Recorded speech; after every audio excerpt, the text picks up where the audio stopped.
15 दिन से सलाखों के पीछे क्यों मनीष कश्यप? राहुल को 15 मिनट में कैसे मिली जमानत? क्या कमजोर और ताकतवर के लिए अलग कानून, अलग विधान, अलग संविधान? तेजस्वी की पुलिस ने आनंद फानन में कर दी कुर्की, खाते कर दिए फ्रीज, हो गई गिरफ्तारी। लेकिन रामनवमी पर नहीं संभला प्रदेश, इफ्तारी पार्टी करते रहे सीएम नीतीश। क्या देश में ताकतवर और कमजोर के लिए अलग कानून है?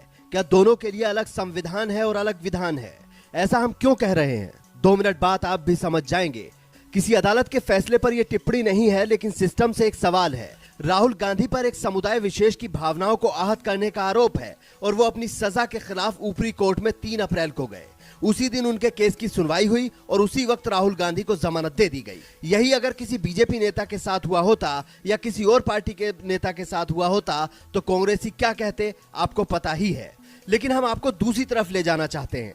मनीष कश्यप की गिरफ्तारी 18 मार्च को हुई थी। उससे पहले ही उनके घर की कुर्की के आदेश दे दिए गए थे और सारे खाते फ्रीज कर दिए गए थे। मनीष कश्यप पर क्या आरोप है? उन पर आरोप है एक कथित गलत खबर शेयर करने का।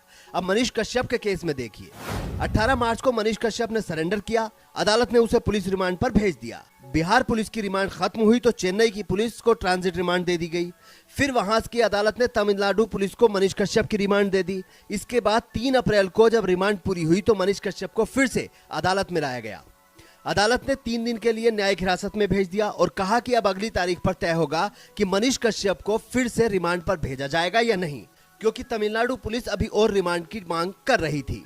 सोचिए, जिस बिहार पुलिस ने यूट्यूबर को पकड़ने के लिए अपना सारा अमला लगा दिया, उससे अपने प्रदेश में रामनवमी का त्योहार शांति से नहीं मनवाया गया।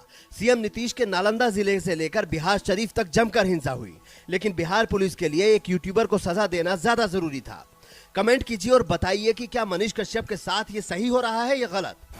बिहार कई दिन तक हिंसा की आग में जला और कई दिन से कई जिलों में धारा 144 लागू रही और सीएम नीतीश कुमार इफ्तार पार्टी में व्यस्त हैं। उन्हें लाल किले जैसे टेंट में बिठाकर प्रधानमंत्री पद के सब्ज बाग दिखाए जा रहे हैं और वो मंद मंद मुस्कुरा रहे हैं, जबकि बिहार रो रहा है और खून के आंसू रो रहा है। डिप्टी सीएम तेजस्वी यादव तो सीन से ही गायब हैं। जब विपक्ष में थे तो सड़कों पर आ जाते थे, खूब बोलते थे, लेकिन अब जंगल राज के आरोपों का जवाब नहीं दे रहे हैं। कहीं ऐसा तो नहीं कि अपने तमिलनाडु वाले दोस्त के साथ मिलकर किसी के अंजाम का इंतजाम कर रहे हो? क्योंकि मनीष कश्यप ने कहा था कि 18 महीने में सरकार गिरेगी और तेजस्वी यादव कभी सीएम नहीं बन पाएंगे। मनीष कश्यप सबसे ज्यादा मुखर तेजस्वी यादव को लेकर ही थे। उनके खिलाफ बिहार में 13 और तमिलनाडु में 14 केस दर्ज है, जबकि राहुल गांधी को अभी एक ही केस में 3 बार पेश होना है। 10 अप्रैल तक शिकायतकर्ता पूर्णेश मोदी और गुजरात सरकार को अपनी प्रतिक्रिया दाखिल करनी है। 13 अप्रैल को दोष सिद्धि पर अंतिम रोक लगाने वाली अर्जी पर सुनवाई होगी। 3 मई को अदालत उस मुख्य अर्जी पर सुनवाई करेगी जिसमें सीजेएम कोर्ट के फैसले को चुनौती दी गई है। एक बार फिर हम आपको साफ कर रहे हैं कि अदालती फैसलों पर सवाल नहीं है, लेकिन पुलिस जिस तरीके से केस बनाकर जज के सामने पेश करती है वही हमारे सिस्टम का असली सच है, जिसे मजबूत करने की बात पीएम मोदी सीबीआई के कार्यक्रम में भी कर रहे थे।